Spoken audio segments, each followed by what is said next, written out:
আজ যে চ্যাপ্টারটা পড়বো সেই চ্যাপ্টারটার নাম হচ্ছে প্ল্যান্ট গ্রোথ অ্যান্ড ডেভেলপমেন্ট, যেটা অ্যাকচুয়ালি বাংলাতে বলা হয় উদ্ভিদের বৃদ্ধি এবং বিকাশ। যে কোনো প্ল্যান্ট যখনই গ্রো করে তখন দেখা যায় যে আস্তে আস্তে যত সময় যায় তার যেমন ড্রাই ওয়েট মানে অ্যাকচুয়ালি যেটাকে বলা হয় শুষ্ক ওজন, মানে তার দেহের মধ্যে প্রোটিন, কার্বোহাইড্রেট, ফ্যাটের পরিমাণ যেমন বাড়ে তার জন্য তার ওয়েট যেমন ইনক্রিজ হয়, তার সাথে সাথেই বিভিন্ন পার্ট যেমন দেখো মূল, কাণ্ড, পাতা মানে লিভ, স্টেম, রুট এগুলো আস্তে আস্তে তৈরি হয়। তো সেই জিনিসটাকেই আমরা অ্যাকচুয়ালি বলি সেটা হচ্ছে ডেভেলপমেন্ট। যে যখনই উদ্ভিদ বৃদ্ধি হচ্ছে, বৃদ্ধি হওয়ার সাথে সাথে যদি তার মধ্যে পাতা, ফুল, ফল এগুলো যদি তৈরি না হয় তাহলে উদ্ভিদটার কিন্তু কখনোই বিকাশ, যেটাকে আমরা বলি ডেভেলপমেন্ট, সেটা কিন্তু হয় না। এবার যখনই আমরা উদ্ভিদের ক্ষেত্রে, প্লান্টের ক্ষেত্রে তার গ্রোথটাকে কনসিডার করতে যাই, অ্যাকচুয়ালি দেখতে পাওয়া যায় প্লান্টের মধ্যে দু রকম টাইপের গ্রোথ হয়। একটাকে বলা হয় প্রাইমারি গ্রোথ আর একটা হচ্ছে সেকেন্ডারি গ্রোথ। যে কোনো প্ল্যান্ট যখনই বাড়তে শুরু করে তখন সবার প্রথম সেই যেটা হয় সেটা হচ্ছে লেন্থে আস্তে আস্তে বাড়ে, যে দৈর্ঘ্যে ধীরে ধীরে বাড়বে, এটা কি অ্যাকচুয়ালি বলা হয় প্রাইমারি গ্রোথ। আর প্ল্যান্ট ওপরের দিকে বাড়ার সাথে সাথে খুব স্লোলি সাইডে চওড়ার দিকেও ধীরে ধীরে বাড়ে। এবার এই চওড়ার দিকে যখন সেটা বাড়ছে সেটাকে অ্যাকচুয়ালি বলা হয় সেটা হচ্ছে সেকেন্ডারি গ্রোথ। তার মানে প্ল্যান্টের ক্ষেত্রে অ্যাকচুয়ালি একদম আগেতে এপিক্যাল মেরিস্টেম থাকে, অগ্রস্থ ভাজক কলা থাকে, তার ডিভিশনের জন্য প্ল্যান্টটা সবসময় হাইটে বাড়ে, এটাই হচ্ছে প্রাইমারি গ্রোথ। আর অন্যদিকে দেখতে পাওয়া যায় যে প্ল্যান্টের ক্ষেত্রে এই সাইডের দিকে ক্যাম্বিয়াম বলে কিছু অ্যাকচুয়ালি ভাজক কলা বা যেটাকে অ্যাকচুয়ালি বলা হয় সেকেন্ডারি মেরিস্টেম, কিছু টিস্যু থাকে যার ডিভিশনের জন্য কিছু বাদে বাদে আস্তে আস্তে প্ল্যান্টটা চওড়া হয়। অ্যাকচুয়ালি জিনিসটা কি, যে যখনই গাছটা আস্তে আস্তে বড় হবে তার খাবারের রিকোয়ারমেন্ট বাড়বে, যার জন্য দেখা যায় জাইলেম, ফ্লোয়েম এগুলোর সমস্ত পরিমাণ ধীরে ধীরে বাড়তে থাকে, যার জন্যই কিন্তু এই প্ল্যান্টটা চওড়ায় ধীরে ধীরে বাড়বে। কিন্তু লম্বায় বাড়ার যে গ্রোথটা সেটা অনেকটা বেশি, প্রাইমারি গ্রোথটা অনেকটা বেশি হয়, সেকেন্ডারি গ্রোথ কম্পারেটিভলি কম হয়। তো অ্যাকচুয়ালি প্রাইমারি গ্রোথ হচ্ছে লেন্থে বাড়ছে, আর উইডথে যখন বাড়ছে তখন সেটাকে বলছে সেকেন্ডারি গ্রোথ। এবার বিভিন্ন জিনিসের রেসপেক্টে আমরা প্ল্যান্ট গ্রোথকে ডিফারেন্সিয়েট করে থাকি। যেমন যে কোনো একটা প্ল্যান্ট যখন বাড়ে তখন তার তিনটে ফেজ দেখতে পাওয়া যায়। তো সেই ফেজগুলোর মধ্যে প্রথমেই হচ্ছে ফেজ অফ সেল ডিভিশন। সবার প্রথম কি হয়, যে কোনো একটা প্ল্যান্ট যখনই বাড়তে যায় প্ল্যান্ট সেলটা সবার প্রথম ডিভাইড করে। যেমন এখানেতে দেখানো হচ্ছে, দেখো যে কোনো সেল ডিভিশনে যেটা হয় যে কোনো সেল যখনই ডিভাইড করে প্রথম দেখবে প্রথম ক্যারিওকাইনেসিস হয়, নিউক্লিয়াসটা ডিভিশন হয়, তারপর সাইটোকাইনেসিস হয়ে সাইটোপ্লাজমটা ডিভিশন হয়। তাহলে প্রথম যেটা হলো সেটা হচ্ছে ফেজ অফ সেল ডিভিশন, সেলটা ডিভাইড করলো। সেকেন্ড হচ্ছে ফেজ অফ ইলংগেশন। এখানে কি হয়, কোনো একটা কোষ দেখো ডিভাইড করে বাড়ার পরেই সেই যদি একটা কোষ ধরো মাঝখান থেকে ডিভাইড করে যায় তাহলে তো ওভারঅল যে ভলিউম বা আয়তন সেটা তো বাড়ছে না, জাস্ট মাঝখান থেকে ভাগ হয়ে গেলে। সো সেই জন্যই যখনই কোনো একটা সেল ডিভাইড করে সবার প্রথম কি করে, তার সাইটোপ্লাজমটা দুটো ভাগে ভাগ হয়ে যায়। এরপর কি হয়, প্রত্যেকটা সেলকেই কিন্তু গ্রো করতে হয়। যেমন দেখো এই সেলটার এটা যখন ভাগ হচ্ছে, যখন পরেতে আসছি দেখো জাস্ট ভাগ হলো, তাহলে কি হলো, একটাই সাইটোপ্লাজম দেখো দুজনকার মধ্যে ভাগ হয়ে গেছে, তাহলে ওভারঅল যে ভলিউম, ওভারঅল যে আয়তন সেটা কিন্তু বাড়ছে না। তো সেই জন্যই এটাকে অ্যাকচুয়ালি বলছে ফেজ অফ সেল ডিভিশন। এরপর প্ল্যান্ট গ্রোথের জন্য সেকেন্ড যেটা হতে হয় সেটা হচ্ছে সেল যেগুলো রয়েছে সেগুলোর সাইজগুলো বাড়তে হয়। যেমন দেখো এই সেলগুলোর ভেতরেতে ভ্যাকুওল বা সাইটোপ্লাজম বা সেল অর্গানেলির পরিমাণ বেড়ে, কোষীয় অঙ্গাণুগুলো বেড়ে আস্তে আস্তে সেলটাকে লেন্থটাকে বাড়িয়ে দিচ্ছে। তো সেটাকে অ্যাকচুয়ালি বলছে ফেজ অফ ইলংগেশন। আর থার্ড হচ্ছে যে সেলটা ইলংগেট করার পর দেখবে প্রত্যেকটা অংশের যে কোষ, অর্থাৎ মূল, কাণ্ড, পাতা মানে রুট, স্টেম, লিফ, প্রত্যেকটা অ্যাকচুয়ালি সেলগুলো আলাদা আলাদা হয়। কারণ দেখো যে রুটের যদি সেল হয় তাহলে তার ক্ষেত্রে সেল ওয়ালটা খুব পাতলা হতে হবে এবং সেখানকার মধ্যে ভ্যাকুওল যেটা, সেল ভ্যাকুওল যেটাকে কোষ গহ্বর বলা হয়, অনেক বেশি হতে হবে। কারণ সেল ওয়াল পাতলা হলে তাড়াতাড়ি জল ঢুকবে এবং ভ্যাকুওলের মধ্যে বেশি পরিমাণ জল সে স্টোর রাখতে পারবে। অন্যদিকে যদি এটা লিফের সেল হয় তাহলে দেখবে এর ভেতরেতে প্রচুর পরিমাণে ক্লোরোপ্লাস্টিড তৈরি হতে হবে। যদি অ্যাকচুয়ালি এটা কোনো ফ্লাওয়ারের সেল হয়, তাহলে সেখানে তো অনেক পিগমেন্ট তৈরি করতে হবে, যেটা ইনসেক্টকে অ্যাট্রাক্ট করবে অন্যান্য কালারের, যে কমলা, হলুদ, লাল এরকম বিভিন্ন রঙের সেখানে পিগমেন্ট তৈরি করবে।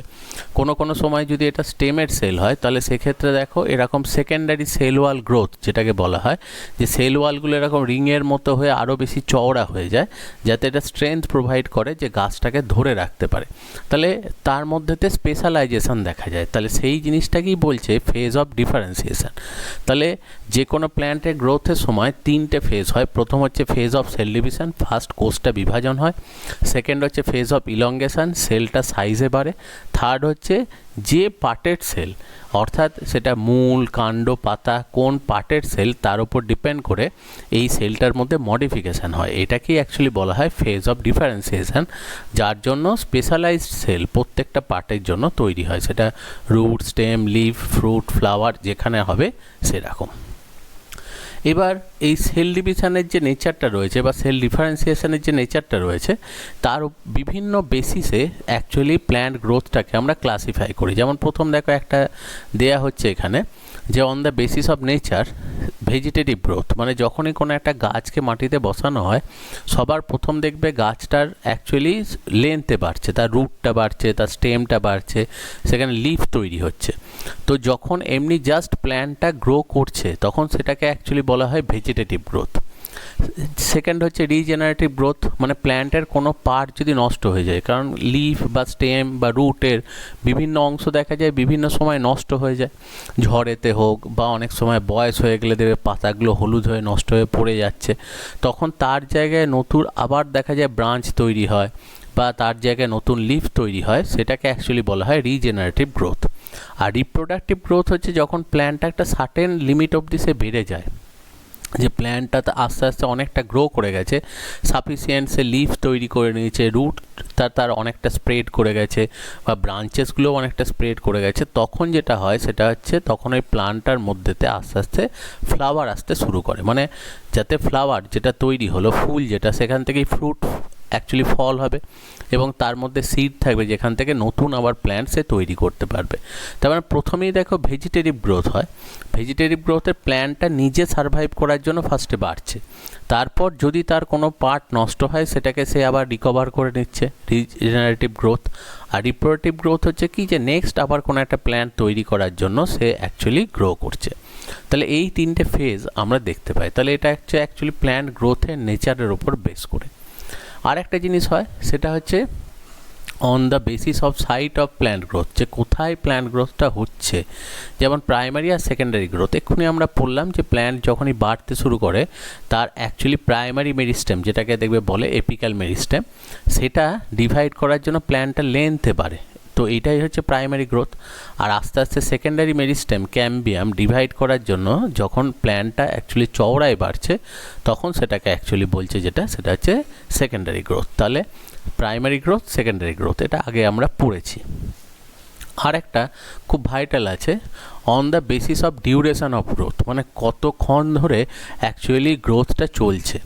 যে প্ল্যান্টগুলো খুব বেশি লম্বা হয়, যেমন রেডউড ট্রি প্রচুর লম্বা হয়, এরা অ্যাকচুয়ালি কী হয়, এই প্ল্যান্টগুলো যতদিন সারভাইভ করে, যতদিন বাঁচে, ততদিন অবধি এরা গ্রো করতেই থাকে।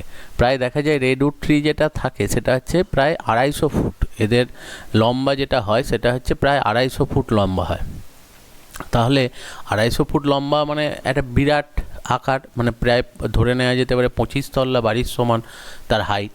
তাহলে সেই রকম যখন প্ল্যান্টগুলো বাড়ছে, তাদের লাইফের ম্যাক্সিমাম টাইমটা যদি তারা বাড়ছে, তো সেইগুলোকে অ্যাকচুয়ালি বলা হয় ইনডিটারমিনেট গ্রোথ। মানে প্ল্যান্টের যদি গ্রোথটা যে আগে থেকে কতটা হবে সেটা যদি রেস্ট্রিক্টেড না থাকে, যদি প্ল্যান্টটা গ্রো হতেই থাকে, তখন সেটা হচ্ছে ইনডিটারমিনেট গ্রোথ। আর যে প্ল্যান্টের দেখা যায় যে যখন প্ল্যান্টের বা কোনো প্ল্যান্ট পার্টের গ্রোথটা আগের থেকে ডিটারমাইন্ড, যে একটা সার্টেন লিমিট অবধি যাওয়ার পর সেটা স্টপ হয়ে যাবে। যেমন আমাদের ফুল গাছ যেগুলো দেখি, যে দেখবে যে শীতকালেতে আমরা যে গাঁদা ফুল বা ডালিয়া বা চন্দ্রমল্লিকা এই যে গাছগুলো বসায়, এটা একটা সার্টেন হাইটে বাড়ার পর সেটা স্টপ হয়ে যায়। এটা কিছুই নয়, অ্যাকচুয়ালি প্ল্যান্ট গ্রোথ যখন হচ্ছে, যে কোনো প্ল্যান্ট যখন বাড়ে, তখন প্ল্যান্টটা গ্রো করার সময়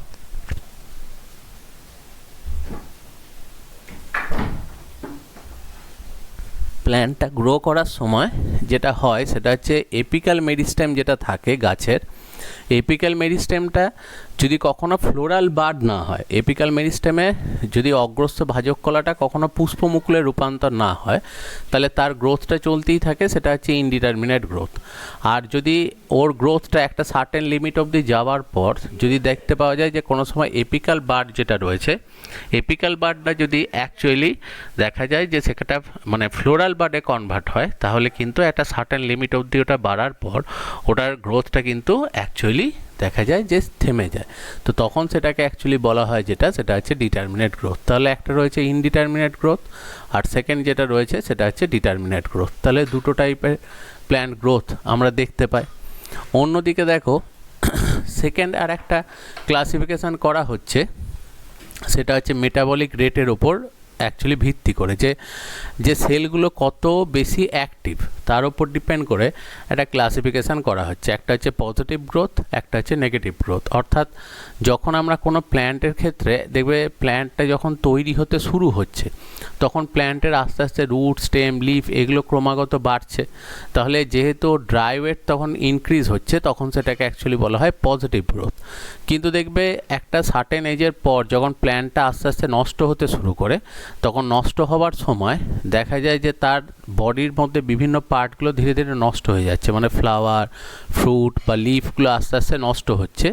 তখন দেখা যায় প্ল্যান্টটার ড্রাই ওয়েটটা ধীরে ধীরে কমে যায়, তখন সেটাকে অ্যাকচুয়ালি বলা হয় যেটা, সেটা হচ্ছে নেগেটিভ গ্রোথ। অর্থাৎ এজের প্রথম দিকেতে, যেমন আমাদের ক্ষেত্রেও অ্যাকচুয়ালি হয়, দেখবে যে বয়সের প্রথম দিকেতে আস্তে আস্তে আমাদের ড্রাই ওয়েটটা বাড়ে, এরপর মোটামুটি দেখা যায় যে 20-22 বছরের পর থেকে আস্তে আস্তে গ্রোথটা আমাদের একই রকমের থাকে, মানে ড্রাই ওয়েট আর বাড়ে না, মানে যত সেল ডিভাইড করে নতুন তৈরি হয় তত সেলই নষ্ট হয়। কিন্তু দেখবে মোটামুটি 60 বছরের পর থেকে আবার যেটা হয় সেটা হচ্ছে আস্তে আস্তে দেহের মধ্যে ক্ষয় হয়, মানে দেহের ভেতরে মাসেল, তারপরে যে বোনস যেগুলো রয়েছে এগুলো আস্তে আস্তে ক্ষয় হয়, নষ্ট হয়ে যায়, সেই জন্য আমাদের চামড়াগুলো কুঁচকে যায়, মানুষের দেখবে হাইট কমে যায়, কারণ তাদের বোনসগুলো উইক হয়ে যায় বলে তারা অ্যাকচুয়ালি বেন্ড হয়ে যায়, তাদের বডির পশ্চার যেটা, যে দাঁড়ানোর যে ভঙ্গিমাটা সেটা বেন্ডিং হয়ে যাওয়ার জন্য তার দেখবে তখন হাইটটা কিছুটা কমে যায়। তো এইগুলোকে অ্যাকচুয়ালি বলছে নেগেটিভ গ্রোথ। এবার গ্রোথ এই জন্যই বলছে কারণ যেহেতু বয়সটা তো বেরিয়েই চলেছে, তো লাইফের ফার্স্ট ফেজেতে যেটা হয় সেটা হচ্ছে পজিটিভ গ্রোথ হয়, এবং লাইফের শেষ দিকেতে যখন আস্তে আস্তে দেহের ক্ষয় হচ্ছে তখন সেটাকে আমরা বলি যেটা, সেটা হচ্ছে নেগেটিভ গ্রোথ। তাহলে এই দুটো গ্রোথের বেসিসে একটা মেজারমেন্ট করা হচ্ছে। এবার যখনই আমরা উদ্ভিদের ক্ষেত্রে, প্ল্যান্টের ক্ষেত্রে যখন আমরা তার গ্রোথ মেজারমেন্ট করতে যাই, তখন বিভিন্ন ডিভাইস বা যন্ত্র ব্যবহার করা হয়। যেমন দেখো এখানে একটা ডিভাইসের কথা বলা হচ্ছে, সেটা হচ্ছে অক্সানোমিটার। এর মেকানিজমটা দেখো খুব সিম্পল। সেটা কি করা হয়েছে, যেটা গাছ নেওয়া হয়েছে, গাছের ওপরেতে একটা দেখো জাস্ট হালকা কাঠ এখানেতে আটকানো আছে। এই কাঠটার ওয়েট কিন্তু খুব কম, মানে যেরকম দেশলাই কাঠির ক্ষেত্রে যে কাঠগুলো ইউজ করা হয় দেখবে তার ওয়েটটা যেমন খুব কম হয়, সেই রকমই একটা ওরকমই পাতলা হালকা কোনো একটা কাঠের একটা স্ট্রাকচার তৈরি করা হয়েছে। এর বদলে এটা ফাইবার দিয়েও করা যেতে পারে। এখানে একটা জায়গাতে দেখো এটাকে আটকে রাখা হয়েছে। এবার এই সাইডটাতে হালকা করে গাছটার সাথে যে গাছটার আমি গ্রোথ মেজারমেন্ট করতে চাই তার সাথে হালকা করে বেঁধে দেওয়া হয়েছে, খুব আলগাভাবে, যাতে কোনো ওই বাঁধাটার জন্য কোনো এফেক্ট গাছটার গ্রোথে না আসে। এবার ন্যাচারালি দেখো এখানে এই সাইডের লাঠির এই অংশটাকে বেশি রাখা রয়েছে, আর দূরে একটা স্কেল রাখা রয়েছে, এখানে একটা স্কেল রাখা রয়েছে। এবার অ্যাকচুয়ালি দেখো এই প্ল্যান্টটা যখনই গ্রো করবে তখন এই লাঠিটাকে উপরের দিকে চাপ দেবে। এবার এই দিকের লেন্থটা দেখো খুব কম, মানে এদিকে অল্প একটুখানি মুভমেন্ট হলেও এই দিকের লাঠির যে মুভমেন্টটা সেটা কিন্তু অনেকটা বেশি হবে, কারণ এই দিকের লেন্থটাকে দেখো অনেকটা বাড়িয়ে দেওয়া আছে। তাহলে ন্যাচারালি কী হবে, যখনই এটার গ্রো করবে আস্তে আস্তে সামান্য গ্রোথ হলেও এর কিন্তু অল্প হলেও আমি মুভমেন্টটা দেখতে পাবো।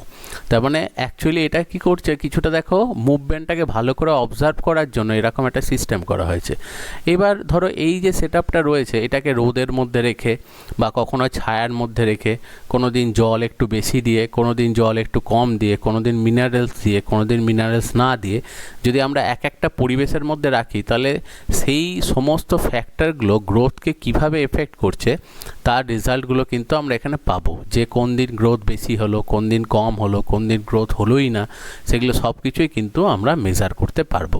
তাহলে এটা হচ্ছে যে কোনো প্ল্যান্টের গ্রোথ মেজারমেন্টের একটা ডিভাইস, যেটা হচ্ছে অক্সানোমিটার। আর একটা জিনিস দেখতে পাওয়া যায় যেটা অ্যাকচুয়ালি দেখবে বলা হয় অ্যানুয়াল রিং, যে প্রত্যেক বছর ওই যে আমি বলছিলাম যে যখনই প্ল্যান্ট আস্তে আস্তে বাড়বে, তখন প্রত্যেক বছর প্ল্যান্টটা যখনই হাইটে বাড়ছে তার নতুন করে জাইলেম ফ্রেম তৈরি করতে হয়। অ্যাকচুয়ালি এখানে যে কোনো গাছকে কাটলেই দেখা যায় যে তার ভেতরেতে এরকম রিংয়ের মতো স্ট্রাকচার কিছু দেখতে পাওয়া যায়। এই রিংগুলো হচ্ছে অ্যাকচুয়ালি প্রত্যেক বছরে তৈরি হওয়া জাইলেম। যখনই প্ল্যান্টটা আস্তে আস্তে গ্রো করবে, প্রত্যেক বছরই দেখতে পাওয়া যায় যে নতুন নতুন জাইলেম সেখানেতে তৈরি হয়, এবং সেই জাইলেমগুলো তৈরি হওয়ার জন্যই এখানে এরকম রিংয়ের মতো স্ট্রাকচার সেটা তৈরি করে। মেনলি দেখতে পাওয়া যায় যে দুটো টাইমে এই জাইলেম তৈরি হয়, একটা হচ্ছে বসন্তকাল যেটা স্প্রিং বলা হয়, আর একটা হচ্ছে শরৎকাল যেটাকে অটাম বলা হয়। তো সেই জন্য যে জাইলেমটা অ্যাকচুয়ালি বসন্তকালে তৈরি হয়, যেটা চওড়া, যেটা এটা বসন্তকালে হয়, এটাকে বলা হয় স্প্রিং উড। আর এইটা যেটা থাকে এইটাকে অ্যাকচুয়ালি বলা হয়, মানে পাতলা যেটা সরু যেটা ডিপ রঙের, এইটাকে অ্যাকচুয়ালি বলা হয় অটাম উড। তার মানে প্রত্যেক বছরে একটা করে দেখো হালকা, একটা করে ডিপ, একটা করে হালকা, একটা করে ডিপ, এরকম করে তৈরি হচ্ছে। হালকাটা বসন্তকালে তৈরি হয় স্প্রিং টাইমে, সেই জন্য এটা একটু চওড়া, আর অটামে যেটা তৈরি হচ্ছে শরৎকালে সেইটা একটু কম। তো সেই জন্যই এরকম একটা রিংয়ের মতো স্ট্রাকচার প্রত্যেক বছর তৈরি হয়। এটাকেই বলা হয় অ্যানুয়াল রিং। এবং অ্যানুয়াল রিং কাউন্ট করলে কিন্তু কোনো একটা উদ্ভিদের বয়স কত সেটা খুব সহজে অনুমান করা সম্ভব হয়। তাহলে এটা দেখো উদ্ভিদের গ্রোথের রেসপেক্টে কিছু কথা বলা হলো। এবার হচ্ছে গ্রোথ রেট। এটাও একটা খুব ইম্পর্ট্যান্ট জিনিস, যে উদ্ভিদের মধ্যে দু রকম টাইপের গ্রোথ দেখতে পাওয়া যায়। একটা হচ্ছে অ্যারিথমেটিক গ্রোথ, আর একটা হচ্ছে জিওমেট্রিক গ্রোথ। অ্যারিথমেটিক গ্রোথ হচ্ছে এমনি জাস্ট একটা সার্টেন ডিফারেন্সে বাড়া, মানে ধরো আমি বললাম যে বাড়ছে যেটা 1 2 3 4 এরকম করে বাড়ছে, তাহলে দেখো প্রত্যেকটা সংখ্যার মাঝে ডিফারেন্স হচ্ছে 1 করে, কারণ দেখো 1 সেখান থেকে 2 3 4 5 6 এরকম। আর জিওমেট্রিক গ্রোথ হচ্ছে লাফিয়ে লাফিয়ে বাড়া, মানে 1 থেকে 2 2 থেকে 4 4 থেকে 8 8 থেকে 16 16 থেকে 32, মানে অ্যাকচুয়ালি গুণিতক হারে বাড়া। দেখবে সেই অঙ্কেতেও পড়েছো এপিজিপি, ঠিক সেই জিনিসটাই এখানেও বলা হচ্ছে অ্যারিথমেটিক গ্রোথ, জিওমেট্রিক গ্রোথ। এমনি যেটা হয় সেটা হচ্ছে মাল্টিসেলুলার যে প্ল্যান্টগুলো হয়, মানে আমাদের চারপাশে যে গাছগুলোকে দেখি, তাদের যখন সেল ডিভাইড করে এবং তাদের যখন সেল ডিভাইড করে আস্তে আস্তে সংখ্যায় বাড়ে, তাদের কিন্তু অ্যারিথমেটিক গ্রোথ হয়। মানে অ্যাকচুয়ালি কি একটা সেল থেকে দুটো সেল, তারপর 3টে 4টে 5টা এরকম করে তারা অ্যাকচুয়ালি সেল ডিভাইড করে বাড়ে। কিন্তু এই ডিভিশনের রেটটা আলাদা আলাদা হয়। যেমন লাইফের প্রথম দিকেতে দেখা যায় সেল ডিভিশন রেট যেটা, সেটা একটু স্লো হয়, একদম সিড যখন জার্মিনেট করে। তারপর আস্তে আস্তে তার সেল ডিভিশন রেটটা বাড়ে, একটা সময় দেখবে প্রচুর হারে সেল ডিভিশন হচ্ছে, এবং সার্টেন হাইট অবধি পৌঁছে যাওয়ার পর দেখা যায় যে তার সেল ডিভিশন রেটটা কিন্তু আস্তে আস্তে কমে যায়, এবং একটা সময় সেটা ফিক্সড হয়ে যায়, এবং তারপরেই দেখা যায় আস্তে আস্তে প্ল্যান্টটা ধীরে ধীরে নষ্ট হয়। যেমন দেখো না, শীতকালে যে গাছগুলো তৈরি হয়, সেই গাছগুলো দেখবে প্রথম দিক জার্মিনেট করতে একটু সময় লাগে, তারপর দেখবে খুব তাড়াতাড়ি বড় হয় এবং ফুল ফোটে, এবং একটা সময় ওটা স্ট্যাটিক জায়গায় চলে যায়। আবার ঠিক শীতকালটা শেষের দিকে দেখবে গাছগুলো শুকিয়ে সব নষ্ট হয়ে যায়। এবার অ্যাকচুয়ালি কি এইটাই হচ্ছে পজিটিভ গ্রোথ, ঠিক আছে, যখন ড্রাই ওয়েট বাড়ছে। আর এই যে পরে যেটা, সেটা হচ্ছে নেগেটিভ গ্রোথ, এই জিনিসটাই বলা হয়। তো এটাই অ্যাকচুয়ালি অ্যারিথমেটিক গ্রোথ, যেটা আমরা যে প্ল্যান্টগুলোকে আমরা চোখে দেখতে পাই আর কি, খালি চোখে, সেইগুলোর মধ্যে দেখা যায়। আর জিওমেট্রিক গ্রোথ হচ্ছে ইউনিসেলুলার যে প্ল্যান্টগুলো অ্যাকচুয়ালি হয়, মানে ক্লামাইডোমোনাস, ভলভক্স, এই যে অ্যালগিগুলো থাকে, এরা হচ্ছে ইউনিসেলুলার। এরা যখন ডিভাইড করে বাড়ে, তাহলে একটা থেকে দুটো, জাস্ট সেল ডিভিশন মানেই ওদের নতুন ইন্ডিভিজুয়াল তৈরি। তাহলে ক্লামাইডোমোনাস, ভলভক্সের ক্ষেত্রে যেটা হয়, একটা থেকে দুটো, দুটো থেকে চারটে, চারটে থেকে 8টা, 16টা, 32টা, এইভাবে এরা ডিভাইড করে, এবং এরা কলোনিয়াল হয়, মানে এক জায়গায় অনেক কজন কলোনি তৈরি করে থাকে। তো এই ধরনের গ্রোথটাকে বলা হয় যেটা, সেটা হচ্ছে জিওমেট্রিক গ্রোথ। আর একটা জিনিস খুব ইম্পর্ট্যান্ট, সেটা হচ্ছে যে প্ল্যান্টের ক্ষেত্রে যে গ্রোথ, যেটা অ্যাকচুয়ালি অ্যারিথমেটিক গ্রোথ যেটা হয়, এই যে গ্রোথটা, এই গ্রোথটারই আবার দুটো ভাগ করা হয়, একটা হচ্ছে অ্যাবসলিউট গ্রোথ আর একটা হচ্ছে রিলেটিভ গ্রোথ। অ্যাবসলিউট গ্রোথ বলতে যেটা বোঝানো হয়, সেটা হচ্ছে কোনো একটা প্ল্যান্টের যে গ্রোথ যেটাকে আমরা দেখছি, যেটা স্বাভাবিকভাবে যে গ্রোথটা অ্যাকচুয়ালি হয়, তো সেটা কি বলা হয় অ্যাবসলিউট গ্রোথ। যেমন এই নিচের ছবিটা দেখানো হয়েছে অ্যাবসলিউট গ্রোথ। এটা কি, যে কোনো একটা প্ল্যান্ট ধরো রয়েছে, সেটা আস্তে আস্তে বাড়ছে এবং বাড়ার পর একটা সময় সে ফিক্সড হচ্ছে, খুব অল্প সময়ের জন্যই সে একটা স্ট্যাটিক স্টেজেতে যায়। এবার তারপর কি হয়, আস্তে আস্তে গাছটা নষ্ট হতে শুরু করে। এবার গাছটা দেখবে নষ্ট হতে অনেক সময় লাগে, কারণ যেহেতু প্ল্যান্টের মধ্যে সেল ওয়াল আছে, সেই জন্য খুব তাড়াতাড়ি দেখবে যে স্ট্রাকচার নষ্ট হয় না। কারণ দেখবে অনেক শুকনো গাছ আর কি, বছরের পর বছর দেখবে কয়েকশো বছর ধরে হয়তো তার স্টেমটা ওইভাবেই রয়েছে, আস্তে আস্তে বৃষ্টির জলেতে ধীরে ধীরে পচে পচে ওটা নষ্ট হচ্ছে। তার জন্যই কি হয়, যে এদের গ্রোথের টাইমের রেসপেক্টে যদি আমরা দেখি, তাহলে সেখানে যখন নেগেটিভ গ্রোথ মানে আস্তে আস্তে নষ্ট হওয়ার ব্যাপারটা, সেটা অনেক বেশি দিন ধরে চলে। তাহলে যদি টোটাল লাইফ স্প্যানটা গাছটার দেখা হয়, তাহলে দেখা যাবে যে সেটা অ্যাকচুয়ালি দেখো সেটা গ্রো করলো এবং খুব অল্প সময়ের জন্য সে কিন্তু স্ট্যাটিক ফেজে থাকলো। যদিও দেখবে এটা আমাদের সঙ্গে গাছের একটা বড় পার্থক্য, কারণ আমাদের এই স্ট্যাটিক ফেজ যেটা, সেটা অনেক বেশি। কারণ ওই যে একটু আগে বললাম, দেখো মোটামুটি অ্যাকচুয়ালি 20 বছর অবধি আমাদের যেটা হয় সেটা হচ্ছে গ্রোথ হয়। তাহলে গ্রোথ হলো যেটা, সেটা 20 বছর। এবার দেখা যায় প্রায় 20 থেকে প্রায় ধরে নেওয়া যায় 60 বছরের কাছাকাছি আমাদের কিন্তু গ্রোথটা একই রকম থাকে, মানে যত সেল ডিভাইড করে তৈরি হয় তত সেলই নষ্ট হয়। তাহলে স্ট্যাটিক ফেজটা কিন্তু প্রায় 40 বছর লাস্ট করছে। তারপর আস্তে আস্তে দেখো 60 বছরের পর থেকে ধীরে ধীরে ওই সেলগুলো নষ্ট হওয়ার জন্য নেগেটিভ গ্রোথটা চলে। কিন্তু প্ল্যান্টের ক্ষেত্রে সেরকম নয়, প্ল্যান্টের ক্ষেত্রে পজিটিভ গ্রোথ হয়।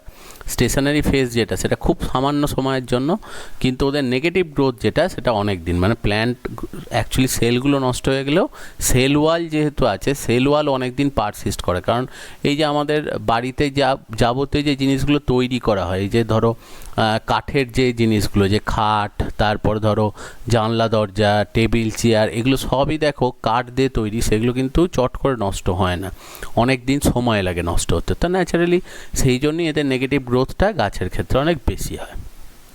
আর অন্যদিকে রিলেটিভ গ্রোথ যেটা, রিলেটিভ গ্রোথ মানে হচ্ছে আগের রেসপেক্টে গ্রোথটাকে কম্পেয়ার করা। যে কোনো সময় দেখবে যে যখনই কোনো প্ল্যান্ট তৈরি হচ্ছে, তাহলে প্রথম যে সেলটা থেকে তৈরি হয় সেটার নাম হচ্ছে অ্যাকচুয়ালি জাইগোট। এবার জাইগোট ডিভাইড করে করেই তো সেলগুলো তৈরি করে। এবার যতবার সেল ডিভাইড করে দেখা যায় সেল ডিভিশন রেটটা কিন্তু কমে যায়। এটা সবার ক্ষেত্রেই তাই, আমাদের ক্ষেত্রেও দেখবে 1 বছর থেকে 2 বছর কোনো একটা শিশুর যদি তুমি ওয়েট কম্পেয়ার করো, যে 1 বছর থেকে 2 বছর যখন তার শিশুর মানে অ্যাকচুয়ালি ওয়েটটায় তুমি যদি মেজারমেন্ট করো, ধরো জন্ম থেকে 1 বছর, তার এই 1 বছরে তার যে গ্রোথটা, সেটা যদি তুমি কম্পেয়ার করো পরের বছর, মানে ফার্স্ট ইয়ার থেকে সেকেন্ড ইয়ার, মানে প্রথম বছর থেকে দ্বিতীয় বছরের এজের সাথে, তাহলে দেখবে ওয়েটটা কিন্তু অ্যাকচুয়ালি কমে যাচ্ছে। মানে কম্পেয়ার যদি করো, মানে অ্যাকচুয়ালি জন্ম থেকে প্রথমে 1 বছরে যতটা হারে তার বৃদ্ধিটা হয়, পরবর্তী 1 বছর থেকে 2 বছরের মধ্যে বৃদ্ধিটা কমে যাবে। আবার দেখা যাবে 2 বছর থেকে 3 বছরের মধ্যে বৃদ্ধিটা আরও কমে যাবে। তো এইভাবে যত বয়স ধীরে ধীরে বাড়বে, তত rate of cell division actually কমে যায়। এবং সেই জন্য দেখবে যে যখন কোনো চারা গাছ হয়, ছোট গাছ দেখবে খুব তাড়াতাড়ি বাড়ে, কিন্তু গাছটা যখন বড় হয়ে যায় তখন কিন্তু ওর গ্রোথ রেটটা আস্তে আস্তে স্লো হয়ে যায়, কারণ তার সেল ডিভিশন রেট কমে যায়। কারণ যত অ্যাকচুয়ালি সেলটা প্রথম দিকে হবে, তত তার ডিভিশনাল রেট বেশি থাকে, আর যত সেলগুলো আস্তে আস্তে ম্যাচুরিটির দিকে যায়, তার ডিভিশন রেটটা কমে যায়। এবং সেই কারণেই দেখো যে ছোটোবেলায় কোনো অংশ দেখবে, জানো যে ছোটোবেলাতে যদি কোনো জায়গায় কেটে যায় বা কারো যদি হাত পায়ের হাড় ভেঙে যায়, খুব তাড়াতাড়ি রিপেয়ার হয়ে সে কিন্তু সেরে যায়। কিন্তু বয়স বেড়ে গেলে দেখবে হাত ভেঙে গেলে বা কোথাও কেটে গেলে চট করে কিন্তু সেটা সারতে চায় না। তার কারণটা হচ্ছে যত বয়স বাড়বে রেট অফ সেল ডিভিশন কমে যায়। তাহলে ন্যাচারালি দেখো যে যদি আমরা উদ্ভিদের জন্ম থেকে মৃত্যু অবধি দেখি, তাহলে যদি কম্পেয়ার করি আগের দশার সাথে, তাহলে দেখব সেল ডিভিশন রেটটা কিন্তু আস্তে আস্তে আস্তে আস্তে কমে যাচ্ছে। তো সেইটা কি বলা হয় রিলেটিভ গ্রোথ, যে যখন আমরা আগেরটার সাথে কম্পেয়ার করছি। তাহলে একটা রয়েছে দেখো অ্যাবসলিউট গ্রোথ, মানে টোটাল লাইফ স্প্যান জুড়ে উদ্ভিদের বৃদ্ধিটাকে, আর একটা রিলেটিভ গ্রোথ যেটা আগের অবস্থার সাপেক্ষে আমরা তুলনা করছি। এরপর একটা কথা বলা হয়, সেটা হচ্ছে থার্মোপিরিওডিসিটি। অ্যাকচুয়ালি উদ্ভিদের বৃদ্ধির জন্য টেম্পারেচার একটা খুব বড় ফ্যাক্টর। কারণ অ্যাকচুয়ালি জানি আমরা যে উদ্ভিদের বৃদ্ধির জন্য যে ফটোসিনথেসিস হচ্ছে, রেসপিরেশন হচ্ছে, বা বিভিন্ন হরমোন যেগুলো রয়েছে উদ্ভিদের ক্ষেত্রে,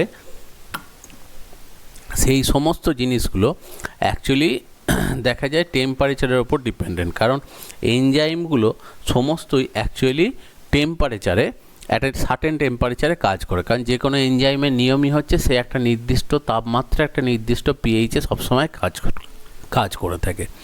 তো দেখা যায় যে উদ্ভিদের ক্ষেত্রে যে তাদের যে ফটোসিনথেসিস রেটে মানে বাড়ানোর জন্য যে এনজাইমগুলো মানে মেনলি কাজ করে, সেই এনজাইমগুলো সমস্ত যদি দিনের বেলার তাপমাত্রা 25 ডিগ্রির মতো আর রাত্রেবেলার তাপমাত্রা 12 ডিগ্রির মতো থাকে, তাহলে দেখা যায় যে অ্যাকচুয়ালি ফটোসিনথেসিস রেটটা খুব বেশি হয়। তো সেই জিনিসটাকেই অ্যাকচুয়ালি বলা হয় থার্মোপিরিওডিসিটি, যে নির্দিষ্ট একটা টেম্পারেচার পেলে দিনে এবং রাতে তাহলে রেট অফ ফটোসিনথেসিস ভালো হয়, মানে প্ল্যান্ট গ্রোথ সেটা ভালো হয়।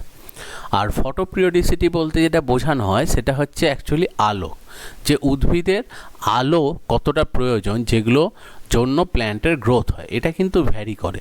কারণ কিছু কিছু উদ্ভিদ আছে যাদেরকে বলা হয় ফটোফিলিক প্ল্যান্ট, মানে যারা আলো পছন্দ করে এবং আলো যত বেশি হবে এদের গ্রোথ তত বেশি হয়। সেকেন্ড হচ্ছে ফটো নিউট্রাল প্ল্যান্ট, মানে অ্যাকচুয়ালি লাইটের ওপর সেইভাবে এই ফুলগুলোর গ্রোথটা কিছু ডিপেন্ড করে না, লাইট কম বা বেশি থাকলেও এদের কিছু যায় আসে না, গোলাপের ক্ষেত্রে হয়। আর ফটোফোবিক প্ল্যান্ট, মানে কিছু প্ল্যান্ট আছে যে প্ল্যান্টগুলো আবার ডাইরেক্ট সানলাইটের মধ্যে হয় না, যেমন মস ফার্ন এগুলো। তো এরা আলো যেহেতু পছন্দ করে না সেই জন্য এদেরকে অ্যাকচুয়ালি বলা হচ্ছে সেটা হচ্ছে ফটোফোবিক প্ল্যান্ট। এবার ফটোফিলিক যারা প্ল্যান্ট হয়, মানে যারা আলো পছন্দ করে, তাদেরকে যদি সেই গাছগুলোকে যদি অন্ধকারে রেখে দেওয়া হয় তাহলে কিছুদিন বাদে দেখা যায় ওদের যে পাতাগুলো, সেই পাতাগুলোর ক্লোরোফিলগুলো আস্তে আস্তে নষ্ট হয়ে যায় এবং পাতাগুলো হলুদ হয়ে যায়। তো এই ঘটনাটাকে অ্যাকচুয়ালি বলা হয় ইটায়োলেশন। তো সেটা দেখে বোঝা যায় যে গাছটার সানলাইটের অভাব হচ্ছে, তখন যদি ওটা গাছটাকে আমরা অ্যাকচুয়ালি রোদের মধ্যে নিয়ে গিয়ে রাখি তখন দেখব তার গ্রোথ আবার কিন্তু আস্তে আস্তে বাড়তে থাকবে। এবার দেখো কিছু কন্ডিশনসের কথা বলা হচ্ছে যেগুলো গ্রোথকে স্টিমুলেট করে, কিছু ফ্যাক্টরস, যেমন কিছু এক্সটার্নাল ফ্যাক্টর আছে যেগুলো প্ল্যান্ট গ্রোথকে বাড়াবে, মানে সিম্পলি ফটোসিনথেসিস বাড়লেই জানবে প্ল্যান্ট গ্রোথ বাড়বে, ফটোসিনথেসিস কমলেই সেখানে প্ল্যান্ট গ্রোথ কমবে। যেমন ইন্টেন্সিটি অফ লাইট, দেখো ইন্টেন্সিটি যত বাড়বে তত রেট অফ ফটোসিনথেসিস বাড়ে। সেকেন্ড হচ্ছে কালার অফ লাইট, যেমন আমরা জানি যে রেড লাইটে খুব ভালো ফটোসিনথেসিস হয়, তাহলে লাল আলোকের মধ্যে যেহেতু ফটোসিনথেসিস রেট খুব ভালো হয় তাহলে স্বাভাবিকভাবেই দেখো যে লাল আলো দিলে সেখানে রেট অফ ফটোসিনথেসিস বাড়বে। অন্যদিকে ডিউরেশন অফ লাইট, যত ডিউরেশন বাড়বে তত ফটোসিনথেসিস বাড়বে। অন্যদিকে ওয়াটার, দেখো ফটোসিনথেসিস যেহেতু র মেটেরিয়াল হচ্ছে ওয়াটার, সেই জন্য ওয়াটার যত বাড়বে রেট অফ ফটোসিনথেসিস বাড়বে। এবং এয়ার, এটাও একটা জিনিস, কারণ অ্যাকচুয়ালি CO2 বাইরে থেকে ফটোসিনথেসিসের দরকার, যত এয়ার ফ্লো বাড়বে তত সেখানেতে ভালো হবে। মিনারেল সাফিসিয়েন্ট থাকলে বাড়বে। স্ট্রেস, যদি গাছের মধ্যে স্ট্রেস তৈরি হয় তখন আবার দেখা যাবে যে ওদের ফটোসিনথেসিস রেট কমে যায়। এবং গ্রোথ প্রমোটিং ফ্যাক্টর, মানে যে অ্যাকচুয়ালি হরমোনগুলো, যেমন ধরো অক্সিন, সাইটোকাইনিন, জিব্বারেল, এগুলো অ্যাপ্লাই করলে উদ্ভিদের বৃদ্ধিটা বাড়ে, তাহলে সেগুলোকে অ্যাপ্লাই করলে অটোমেটিক্যালি দেখা যাবে এদের বৃদ্ধি বাড়বে। বিভিন্ন ইনহিবিটরি ফ্যাক্টর, মানে যে কেমিক্যালগুলো যেমন actually ethylene or abscisic acid, এগুলো অ্যাপ্লাই করলে প্ল্যান্ট গ্রোথ কমে যায়, মানে এগুলো রেট অফ ফটোসিনথেসিসকে কমায়, তাহলে এগুলো অ্যাপ্লাই করলে অটোমেটিক্যালি গ্রোথ কিন্তু কমে যাবে। এবার যেমন কিছু এক্সটার্নাল ফ্যাক্টরের কথা আমরা এখানে বলছি, সেরকমই কিন্তু কিছু ইন্টারনাল ফ্যাক্টরসও এখানে আছে। যেমন দেখো নিউট্রিয়েন্টস, যে যদি কোনো প্লান্টের মধ্যেতে তার সাইটোপ্লাজমে নিউট্রিয়েন্টের অ্যামাউন্ট কম থাকে তাহলে সেখানে কিন্তু গ্রোথ রেট কমে যাবে। হরমোনস, অ্যাকচুয়ালি ওই যে বললাম অক্সিন, সাইটোকাইনিন, জিব্বারেলিন, যেগুলো অ্যাকচুয়ালি গ্রোথ প্রমোটিং হরমোন, যেগুলো উদ্ভিদের বৃদ্ধি ঘটায়, সেগুলো যত বাড়বে তত প্ল্যান্ট গ্রোথ বাড়বে। এনজাইমস, যে অ্যাকচুয়ালি দেখো যে ফটোসিনথেসিসের এনজাইম বা রেসপিরেশনের এনজাইম যত বাড়বে তত প্ল্যান্টের গ্রোথ বাড়বে। আর জেনেটিক, যে অ্যাকচুয়ালি জেনেটিক্স মানে হচ্ছে ডিএনএ, যেটা সেলের ভেতর থাকে, এই যে প্রত্যেকটা যে প্রপার্টি, ধরো আমি বললাম ক্লোরোপ্লাস্টিড সিনথেসিস হওয়া বা ফটোসিনথেসিসের এনজাইম তৈরি হয়, এগুলো সবই কিন্তু জেনেটিক্স মানে জেনেটিক্যাল ফ্যাক্টর, ডিএনএর ওপর ডিপেন্ডেন্ট। তাহলে এই ডিএনএগুলো যদি ঠিকঠাক থাকে, যদি সাফিসিয়েন্ট ক্লোরোফিল তৈরি হয়, সাফিসিয়েন্ট সে তার মধ্যেতে রুটের যে গ্রোথ ফ্যাক্টর সেগুলো সাফিসিয়েন্ট তৈরি হয়, তাহলে অটোমেটিক্যালি প্ল্যান্টের গ্রোথ বাড়বে। কিন্তু যদি দেখা যায় যে এই ফ্যাক্টরগুলোর যদি অ্যাবসেন্স হয়, অর্থাৎ কোনোভাবে মিউটেশন হয়ে যদি ডিএনএর কোনো চেঞ্জ হয়ে গিয়ে থাকে, তখন কিন্তু আবার দেখা যাবে যে তার বৃদ্ধি যেটা সেটা কিন্তু কমে যায়। তাহলে এরকমই কিছু এক্সটার্নাল এবং ইন্টারনাল ফ্যাক্টরস রয়েছে যেগুলো প্ল্যান্টের গ্রোথকে সবসময় কিন্তু হেল্প করছে।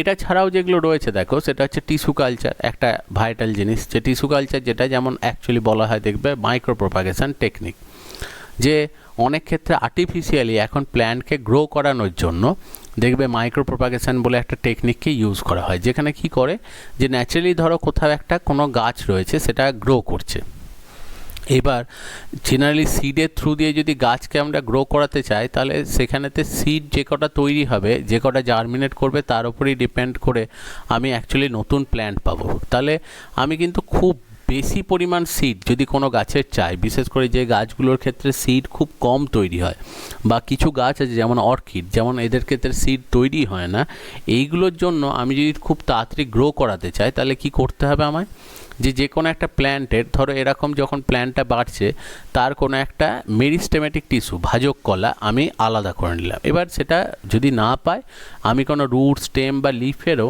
ডিভাইডিং কিছু সেলকে আমি নিতে পারি। ধরো সেরকম একটা সেলকে আমি নিলাম, নিয়ে ওটাকে অ্যাগার জেল প্লেটের মধ্যে ওটাকে কালচার করে ওটাকে বাড়ানো হয়। এবার তখন কি হয়, এইগুলি সিডের মতো কাজ করে।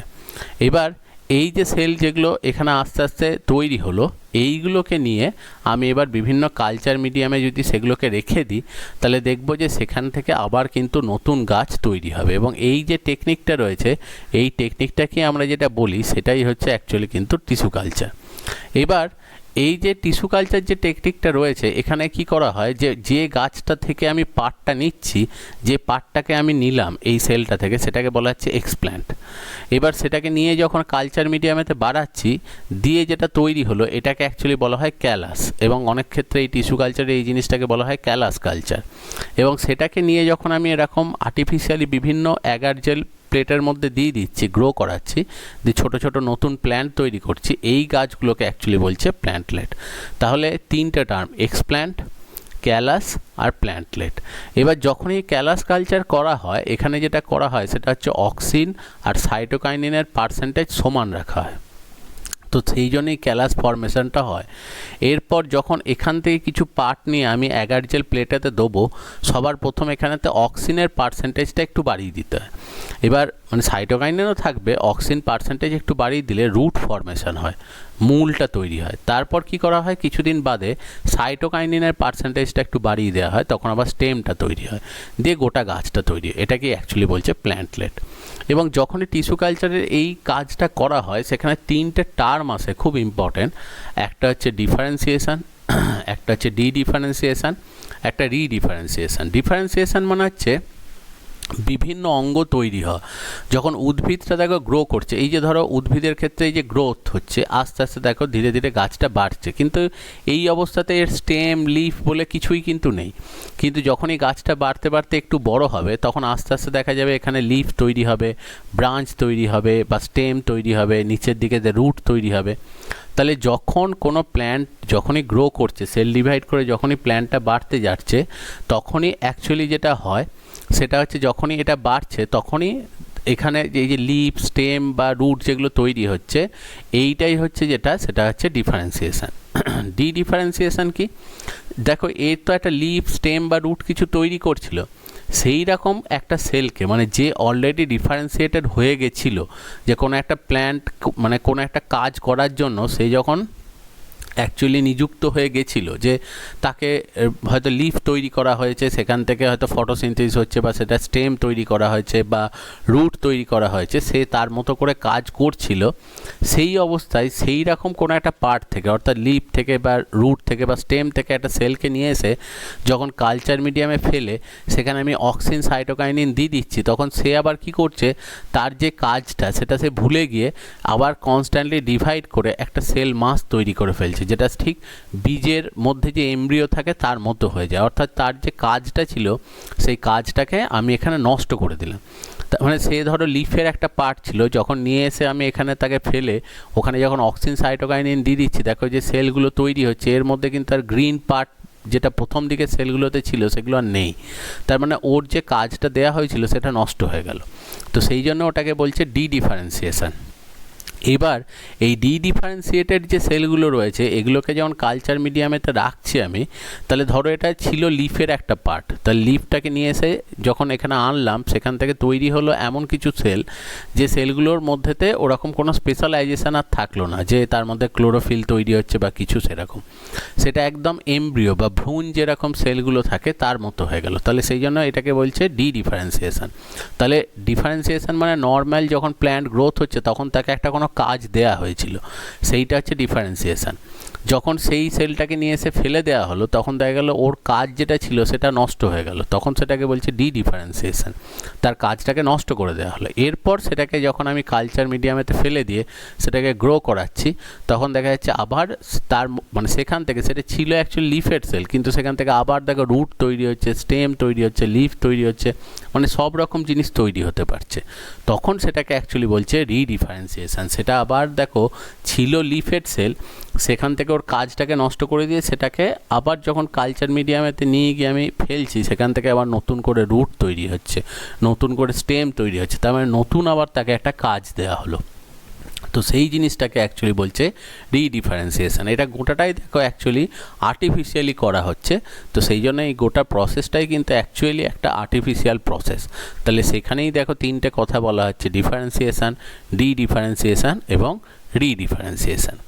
এবং যখনই আমরা কোনো একটা প্ল্যান্টের লাইফ সাইকেলকে অ্যাকচুয়ালি স্টাডি করতে যাব তাহলে তার লাইফ সাইকেলের মধ্যে বেশ কতগুলো পার্ট দেখা যায়। প্রথম দেখো যেটা রয়েছে সেটা হচ্ছে সেল ডিভিশন, মানে সবার প্রথম যেটা হচ্ছে যে যখনই প্ল্যান্ট আমি কোনো একটা সিডকে মাটিতে বসালাম সবার প্রথম দেখবে সেখানে সেল ডিভাইড করতে শুরু করলো। তারপরে সেল গ্রোথ, সেকেন্ড যেটা হচ্ছে সেটা হচ্ছে সেলগুলো আস্তে আস্তে ডিভাইড করে বাড়তে শুরু করলো, তাহলে সেটা হচ্ছে সেল গ্রোথ। এরপর হচ্ছে যে ডিফারেন্সিয়েশন, মানে প্রত্যেকটা সেল আলাদা আলাদা কাজের জন্য স্পেশালাইজড হচ্ছে, যে ধরো রুট, স্টেম, লিফ, এবং তার সঙ্গে সঙ্গে ধীরে ধীরে গাছটা ওভারঅল বাড়ছে, যেটাকে অ্যাকচুয়ালি বলছে ইলংগেশন। কারণ যত রেট অফ ফটোসিনথেসিস বাড়বে আস্তে আস্তে গাছের প্রত্যেকটা পার্টই ধীরে ধীরে বাড়বে, তো ওটাকে অ্যাকচুয়ালি বলছে ইলংগেশন। এরপর দেখা যাবে ম্যাচুরেশন, একটা সার্টেন স্টেজে আসার পর গাছটার গ্রোথ যেটা সেটা স্টপ হয়ে যাবে, এবং তারপর হবে সেনেসেন্স। সেনেসেন্স মানে হচ্ছে গাছ নষ্ট হওয়া। এরপর দেখব আস্তে আস্তে গাছের যে বিভিন্ন অংশগুলো রয়েছে সেই অংশগুলো ধীরে ধীরে নষ্ট হবে। তাহলে এটাই অ্যাকচুয়ালি প্ল্যান্ট যে ডেভেলপমেন্ট, প্ল্যান্ট ডেভেলপমেন্টের এই কটাই ফেজ যেগুলো পরপর সেখানেতে হয়। এরপর আমরা যেটা চলে আসবো সেটা হচ্ছে দেখো plant growth regulators. Plant growth regulators বলতে যেটা বোঝানো হয় সেটা হচ্ছে উদ্ভিদের বৃদ্ধিকে নিয়ন্ত্রণ করার জন্য কিছু গঠন থাকে, যেগুলো কি অ্যাকচুয়ালি বলা হচ্ছে প্ল্যান্ট গ্রোথ রেগুলেটরস। এবার উদ্ভিদকে নিয়ন্ত্রণ করার জন্য দেখবে যে হরমোনগুলো আছে যেগুলোকে অ্যাকচুয়ালি বলা হয় ফাইটো হরমোন। যেমন আমাদের দেহেতেও দেখবে বিভিন্ন হরমোন আছে যেগুলো আমাদের গ্রোথকে কন্ট্রোল করে, সেরকম উদ্ভিদের জন্য বিভিন্ন হরমোন আছে যেটা উদ্ভিদের গ্রোথকে কন্ট্রোল করে। এবার সেইগুলোকেই বলা হয় ফাইটো হরমোনস। এবার ফাইটো হরমোনসের সবার প্রথম দুটো গ্রুপে ভাগ করা যায়, কারণ উদ্ভিদ হরমোনের মধ্যে সবথেকে ইম্পর্ট্যান্ট হচ্ছে অক্সিন। দেখবে আগে পড়েছো যে অক্সিন যে হরমোনটা আছে তার মধ্যে অক্সিনের অ্যাকচুয়ালি জেনারেল নাম, মানে যে অক্সিনটা সব উদ্ভিদের মধ্যে খুঁজে পাওয়া যায় সেটা হচ্ছে ইন্ডোল অ্যাসিটিক অ্যাসিড। ইন্ডোল হচ্ছে একটা কমপ্লেক্স কম্পোনেন্ট, একটা জটিল জৈব যৌগ, যে একটা মানে কমপ্লেক্স অর্গ্যানিক মলিকিউল। তো সেখানে অ্যাকচুয়ালি কি হয় যে এই ইন্ডোল গ্রুপ যাদের থাকছে তাদের মানে ওই অক্সিনের মধ্যে যেহেতু আছে তাহলে সেই জন্য এইগুলো মানে অ্যাকচুয়ালি বলা হয় ইন্ডোল গ্রুপ কন্টেনিং। এবার ইন্ডোল গ্রুপ যাদের আছে তাদেরকে অ্যাকচুয়ালি যেমন এই অক্সিনের মধ্যে ইন্ডোল গ্রুপ আছে তাহলে সেখানেতে ওটা ইন্ডোল গ্রুপ কন্টেনিং, আর যাদের মধ্যে ইন্ডোল গ্রুপ নেই তাদের উইদাউট ইন্ডোল। এবার উইদাউট ইন্ডোল যাদের ইন্ডোল গ্রুপ নেই তাদের আবার দুটো ভাগে ভাগ করছে, সেটা হচ্ছে নাইট্রোজেন বিহীন এবং নাইট্রোজেন যুক্ত। এবার নাইট্রোজেন বিহীনের মধ্যে দেখো তিনজন আসছে, জিব্বারেলিন, ইথিলিন আর অ্যাবসিসিক অ্যাসিড। আর নাইট্রোজেন যুক্তর মধ্যে আসছে যেটা সেটা হচ্ছে সাইটোকাইনিন। এবার একটা জিনিস বলে দিই, অ্যাকচুয়ালি ইন্ডোল গ্রুপের মধ্যেও কিন্তু নাইট্রোজেন আছে। তাহলে যেহেতু ইন্ডোল গ্রুপের মধ্যে নাইট্রোজেন আছে তাহলে সেই জন্য বলা যেতে পারে যে টোটাল যে 5টা ফাইটো হরমোন আছে তার মধ্যে নাইট্রোজেন আছে হচ্ছে অক্সিন আর সাইটোকাইনিনে, এদের দুজনকার মধ্যে কিন্তু নাইট্রোজেন আছে। আর বাকি যে তিনজন রয়েছে অর্থাৎ জিব্বারেলিন, ইথিলিন এবং অ্যাবসিসিক অ্যাসিড এদের মধ্যে কিন্তু নাইট্রোজেন নেই। তাহলে দুজন হচ্ছে নাইট্রোজেন কন্টেনিং আর তিনজন হচ্ছে নন নাইট্রোজেনাস। তাহলে এইটাই গেল যেটা, সেটা হচ্ছে প্ল্যান্ট গ্রোথ রেগুলেটর। এবার এগুলো হচ্ছে ন্যাচারাল হরমোন যেগুলো উদ্ভিদের মধ্যে পাওয়া যায়। এর মধ্যে অক্সিন, সাইটোকাইনিন আর জিববারেলিন এটা হচ্ছে উদ্ভিদের বৃদ্ধি ঘটাতে হেল্প করে, আর ইথিলিন আর অ্যাবসিসিক অ্যাসিড এটা উদ্ভিদের ক্ষয় ঘটাতে সহায়তা করে। এই হচ্ছে ব্যাপার। এবার এখানে দেখো যে তাহলে এগুলো হচ্ছে যেটা, সেটা হচ্ছে ন্যাচারাল হরমোন। এটা ছাড়াও আরও দুটো ধরনের জিনিস আছে। একটাকে বলা হয় যেটা, সেটা হচ্ছে আর্টিফিশিয়াল হরমোন, আর একটা বলা হয় পস্টুলেটেড হরমোন। একটাকে বলা হয় দেখো কৃত্রিম হরমোন, আর একটাকে বলা হয় বাংলাতে প্রকল্পিত হরমোন। এবার এই দুটো জিনিস কি, একটা হচ্ছে দেখো যেটা বলা হয় যে আর্টিফিশিয়াল হরমোন বলতে বোঝানো হয় যে অনেক ক্ষেত্রে চাষের জন্য যে বিভিন্ন এগ্রিকালচারাল পারপাসে যেটা হয়, সেটা হচ্ছে যে কিছু কিছু হরমোন ঠিক ন্যাচারাল হরমোনের মতো কেমিক্যাল কম্পোজিশানে সেটাকে তৈরি করা হয়। যেমন সার প্রস্তুতির সময় আর্টিফিশিয়াল ম্যানিউর যেমন তৈরি করা হয়, ঠিক সেরকমই আর্টিফিশিয়াল হরমোনও তৈরি করা হয়। বা আমাদের ক্ষেত্রেও দেখবে আর্টিফিশিয়াল হরমোন অ্যাপ্লাই করা হয়, ওই যে দেখবে ব্লাড সুগার যাদের হয় ইনসুলিন প্রয়োগ করা হয়। তো সেই রকমই দেখা যায় যে বিভিন্ন জিনিস, যেমন এই যে ধরো মানে তোমার ইন্ডোল অ্যাসিটিক অ্যাসিড IAA, এর মতোই IPA বা 2,4-D, এগুলো হচ্ছে আর্টিফিশিয়াল অক্সিন। এবার 2,4-Dটা মেনলি কী করা হয়, আগাছা নষ্ট করার জন্য ইউজ করা হয়। তো এইগুলো সমস্ত অ্যাকচুয়ালি অ্যাপ্লাই করা হয় যেটা, সেটা হচ্ছে যে মানে যে চাষের কাজেতে বিভিন্ন জায়গাতে আর্টিফিশিয়ালি প্ল্যান্টকে বাইরে থেকে তাড়াতাড়ি গ্রোথ ঘটানোর জন্য অনেক ক্ষেত্রে অ্যাপ্লাই করা হয়, যাতে ফুল ভালো হয় বা প্রোডাকশান যখন চাষ করা হচ্ছে তার প্রোডাকশান ভালো হয় সেটার জন্য। তাহলে সেগুলো হচ্ছে আর্টিফিশিয়াল হরমোন, অর্থাৎ ন্যাচারাল হরমোনের মতো করে যখন হরমোনগুলোকে তৈরি করা হচ্ছে সেগুলোকে বলছে আর্টিফিশিয়াল হরমোন।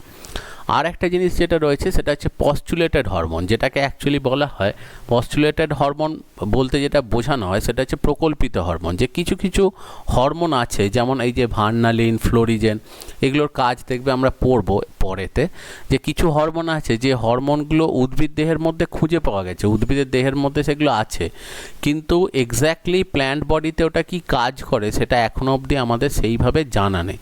তো যেহেতু সেগুলোকে আমরা সেইভাবে একদম জানি না, তাদের কাজটা সঠিকভাবে জানি না, তো সেইটা জন্যই এগুলোকে বলা হয় যেটা, সেটা হচ্ছে প্রকল্পিত হরমোন। মানে এদের উপস্থিতির কথা জানা আছে, কিন্তু অ্যাকচুয়ালি কি হয়, এদের অ্যামাউন্টটা খুব কম, মানে প্রচণ্ড কম পরিমাণে থাকে উদ্ভিদ দেহেতে, যার জন্য এটাকে প্র্যাকটিক্যালি এটাকে আইসোলেট করা যায়নি, উদ্ভিদ দেহ থেকে পৃথক করা যায়নি, এবং তার জন্য এর আলাদা করে কেমিক্যাল অ্যানালিসিসও করা যায়নি।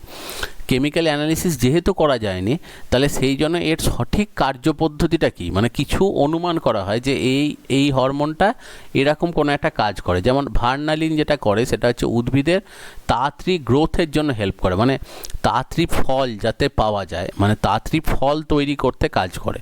ফ্লোরিজেন ফুল ফোটাতে সহায়তা করে।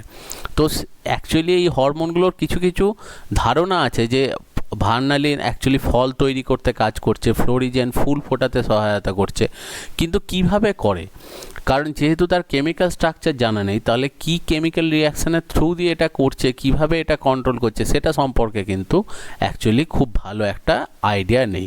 তাহলে যেহেতু এদের মানে পস্টুলেটেড হরমোন বলতে যেটা বোঝানো হয়, প্রকল্পিত হরমোন বলতে যেটা বোঝানো হয়, যে হরমোনগুলোর অস্তিত্বের কথা জানা গেছে, কিন্তু তার গঠন, তার স্ট্রাকচার এবং সঠিক কার্যপ্রণালী, যে অ্যাকচুয়ালি তার সঠিক কিভাবে সেটা কাজ করছে, তার অ্যাকশান মেকানিজম যেটা, সেগুলো সম্পর্কে জানা নেই। তো সেই হরমোনগুলোকেই অ্যাকচুয়ালি বলা হয় যেটা, সেটা হচ্ছে পস্টুলেটেড হরমোন। তাহলে এগুলোই সমস্ত হচ্ছে যেটা, সেটা হচ্ছে প্ল্যান্ট গ্রোথ রেগুলেটরস। তাহলে আজকের যে পার্টটা, আমরা প্রথম যে পার্টটা, সেটাতে আমরা প্ল্যান্ট গ্রোথ রেগুলেটরসগুলো অবধি পড়লাম।